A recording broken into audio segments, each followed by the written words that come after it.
अमरनाथ में rescue operation तेज, अब तक 16 लोगों की मौत। अमरनाथ गुफा के पास बादल फटने की घटना में 16 लोगों की जान जा चुकी है। कई श्रद्धालु अभी भी लापता बताए जा रहे हैं। उनकी तलाश के लिए पूरी रात रेस्क्यू ऑपरेशन चला है और सुबह होते ही इस ऑपरेशन में और तेजी आ गई है।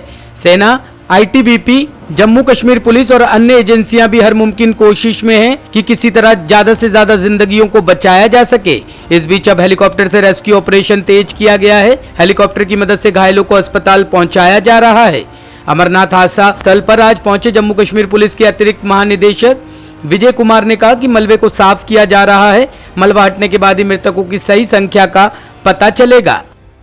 उसके बाद तभी से लेकर अभी तक police, NDRF, security forces, CAPF सारे जवान ऑफिसर लगे हुए हैं। अभी तक में 15 डेड बॉडी रिकवर हो गया है और 35 जो इंजर्ड हुआ था सारे को हेली सर्विस से श्रीनगर पहुंचा दिया गया। सारे स्टेबल है और जो आप देख रहे हैं कि सारे हमारे जवान ऑफिसर लगे हुए हैं और डेबरी को हटा रहे हैं और हम लोग शाम तक पूरा डेबरी क्लियर कर देंगे और अगर कोई डेड बॉडी होता है तो रिट्रीव कर देंगे।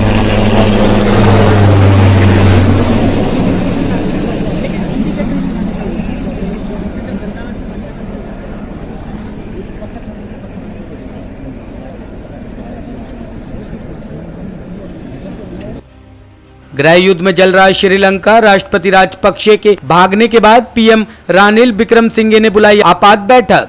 आर्थिक तंगी से जूझ रहा श्रीलंका इस वक्त गृह युद्ध के सबसे बुरे दौर में गुजर रहा है। कोलंबो में हजारों प्रदर्शनकारियों ने पुलिस बैरिकेड्स तोड़ दिए और राष्ट्रपति के आधिकारिक आवास पर कब्जा कर लिया। 22 मिलियन की आबादी वाले राष्ट्र श्रीलंका में मौजूदा हालत का अंदाजा इसी बात से लगाया जा सकता है कि राष्ट्रपति गोटाबाया राजपक्षे परिवार समेत राष्ट्रपति भवन छोड़ चुके हैं। उधर राजधानी कोलंबो में बढ़ते संकट के बीच प्रधानमंत्री रानिल विक्रमसिंघे ने स्थिति पर चर्चा करने और त्वरित समाधान के लिए पार्टी नेताओं की आपात बैठक बुलाई है। उन्होंने स्पीकर से संसद को बुलाने का भी अनुरोध किया है। एक शीर्ष सरकारी सूत्र का कहना है कि स्थिति नियंत्रण से बाहर हो जाएगी कि खुफिया रिपोर्ट के बाद गोटाबाया राजपक्षे को कल रात ही सेना मुख्यालय ले जाया गया था। श्रीलंका के बहाने ओवैसी ने मोदी सरकार पर साधा निशाना, कहा शक्ति शाश्वत नहीं है, सभी निर्वाचित तानाशाहों के लिए रिमाइंडर। तुमसे पहले वो जो एक शख्स यहां तख्त नशी था उसको भी अपने खुदा होने पे इतना ही यकीन था। हबीब जालिब का ये शेर AIMIM चीफ असदुद्दीन ओवैसी ने श्रीलंकाई राष्ट्रपति आवास पर सरकार विरोधी प्रदर्शनकारियों के कब्जे का एक वीडियो रीट्वीट करते हुए साझा किया है। इसके साथ ही उन्होंने लिखा है शक्ति शाश्वत नहीं है, सभी निर्वाचित तानाशाहों के लिए रिमाइंडर। उन्होंने ये कटाक्ष भारत सरकार के कथित तानाशाही रवैये को ध्यान में रखते हुए किया गया है। श्रीलंका में आर्थिक संकट और ज्यादा गहरा गया है और महीनों से देश के नागरिक सड़कों पर सरकार और उसकी नीतियों के खिलाफ प्रदर्शन कर रहे हैं।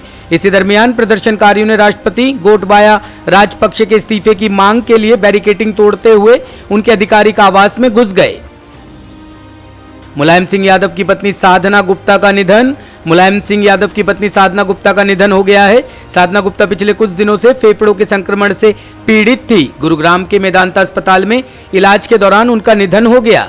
साधना गुप्ता मुलायम सिंह यादव की दूसरी पत्नी थी। सपा सहित विपक्ष के नेताओं ने उनकी मृत्यु पर शोक जताया है। वह करीब 65 वर्ष की थी और शुगर सहित अन्य बीमारियों के कारण उन्हें अस्पताल में भर्ती करवाया गया था। उनका शव एयरलिफ्ट कर लखनऊ लाया जाएगा। मुख्यमंत्री योगी आदित्यनाथ ने ट्वीट कर शोक व्यक्त किया है।